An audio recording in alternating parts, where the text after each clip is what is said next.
तो केंद्र की सरकार की तरफ से लागू किए गए किसानों से जुड़े तीनों अध्यादेशों को वापस लेने की मांग हरियाणा कांग्रेस के मुख्य प्रवक्ता और हरियाणा व्यापार मंडल के अध्यक्ष बजरंग दास गर्ग ने सामने रखी है। बजरंग दास गर्ग ने कहा है कि देश के तमाम किसान नेताओं के साथ मिलकर इन अध्यादेशों के खिलाफ महीने भर देश की तमाम अनाज मंडियों में अनिश्चितकालीन हड़ताल की तैयारी है।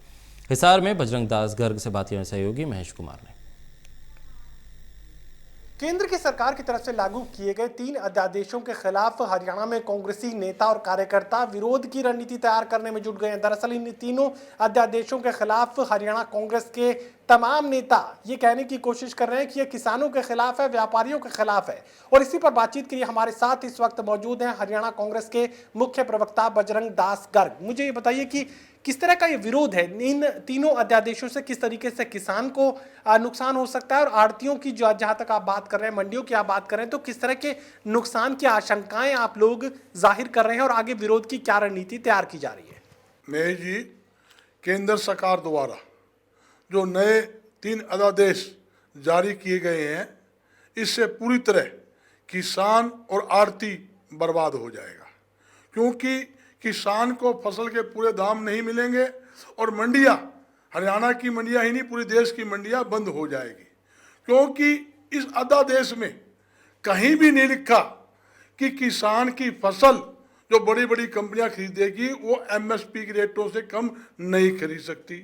इसका मतलब ये है कि इस फरमान में सबसे पहले जो बड़ी बड़ी कंपनियां हैं, रिलायंस बर्गी, अमानी अडवाणी जैसे जो बड़े बड़े घराने हैं, वो खेतों में ही किसान की फसल खरीदेगा, औने पौने दाम में खरीदेगा और अपना लेवल लगा के उच्चे भाव में मार्केट में बेचेगा। इससे किसान बर्बाद होगा।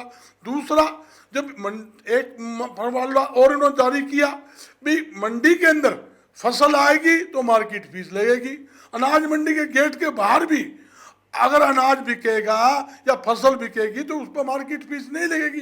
तो इसका मतलब ये होया कि मंडियों में फसल नहीं बिकेगी। जब मंडियों में फसल नहीं बिकेगी तो आड़ती मंडी में दुकान करके क्या करेगा? मंडियां बर्बाद हो जाएगा, आड़ती बर्बाद हो जाएगा। इससे किसान और आड़ती दोनों को बड़ा भारी नुकसान होगा। ये केंद्र सरकार ने जो फरमान जारी किया है वो सिर्फ बड़े बड़े जो घराने सरकार के चेते हैं उनको लाभ पहुंचाने की योजना के तहत ये अध्यादेश केंद्र सरकार लाई है। हरियाणा में बीजेपी के प्रदेशाध्यक्ष साफ ये बात कर रहे हैं कि 2 ऑप्शन हम दे रहे हैं, चाहे तो व्यापारियों को आप बेच सकते हैं, आड़तियों को आप बेच सकते हैं, मंडियां तो खुली रहेंगी। 2 ऑप्शन हमने क्रिएट किए, तो इसमें दिक्कत क्या है? मैं यही समझाना चाहता हूँ, ये लोग गुमराह कर रहे हैं। इन्होंने क्या आदेश जारी किया? फसल पैदा होने से पहले एडवांस के अंदर कोई भी कंपनी वाला किसी किसान से एक एग्रीमेंट कर सकता है। अभी आपकी खेत 20 एकड़ की आपकी ज़मीन है, इसमें इतना पैदावार माल होगा, हम एडवांस में आपसे सौदा करते हैं, उससे पक्के में एग्रीमेंट लिखाकर कुछ उनको बयाना दे देंगे, औने पौने दाम के अंदर वो खरीदी जाएगी। किसान मजबूरी में, किसान ने भाई बीज भी लाना है, खाद भी लाना है, परिवार के लिए राशन भी लाना है, कपड़े भी लाने हैं, वो मजबूरी के अंदर वो सौदा करेगा और ये औने पौने दाम के अंदर बड़ी कंपनियां खरीदेगी।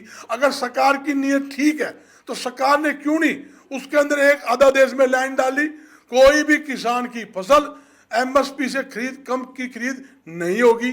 आपके सामने सरसों की परचेज हुई, सरसों की सरकारी एमएसपी रेट 4425 रुपये था, मगर सरकार के चेतों ने राजस्थान से 3500 और 3700 के बीच में मंगाकर सरकारी एजेंसी जो हैफर्ड है उनको 4425 में बेच दी और करोड़ों रुपए का घोटाला सरसों खरीद के अंदर हाल ही के अंदर सरकार के चेतों ने किया। चलिए, मुझे ये समझाइए कि विरोध की क्या रणनीति कांग्रेस पार्टी तैयार कर रही है हरियाणा कांग्रेस की अगर बात की जाए? हमारी देश के जितने भी हमारे किसान नेता है उनसे बात हुई है और जितने भी मंडियों के जो स्टेट के प्रधान जैसे हरियाणा, पंजाब, राजस्थान, यूपी, महाराष्ट्र, सबसे बात हुई है। सबने एक मत से कहा है कि गर्ग साहब, अगर ये 3 अध्यादेश जो है सरकार वापिस नहीं लेती तो अक्टूबर महीने में अनिश्चित काल मंडियां बंद करके आड़ती, किसान, मुनीम, मजदूर सड़कों पे उतरेगा। इसमें कोई दो राय नहीं। इस अध्यादेश को किसी कीमत पर ना किसान मानने को तैयार है, ना आड़ती मानने को तैयार है। पूरी राष्ट्रीय स्तर की हमारी कांग्रेस पार्टी और प्रदेश स्तर की हमारी कांग्रेस पार्टी पूरे तरह से देश और प्रदेश के किसान, आड़ती, मुनीम, मिलर और कर्मचारी मजदूरों के साथ हर साथ खड़ी रहेगी। ये दो टूक की बात कही जा रही है कि कांग्रेस पार्टी राष्ट्रीय स्तर पर इस लड़ाई को लड़ने का काम करेगी। तमाम किसान नेताओं से उनकी बात हो चुकी है और 1 महीने के अंतराल के बाद सीधे तमाम मंडियों को बंद करने के आदेश एक तरीके से किसानों की तरफ से दी जाएंगे। मंडियों में तमाम आड़ती अपने दुकानों को बंद कर देंगे, पूरी तरीके से अनाज मंडियां बंद हो जाएंगी और उसके बाद सरकार से आर पार की लड़ाई कांग्रेस पार्टी के सहयोग से तमाम किसान नेता लड़ने का काम करेंगे। सहयोगी कमल के साथ महेश कुमार, टोटल न्यूज़, हिसार।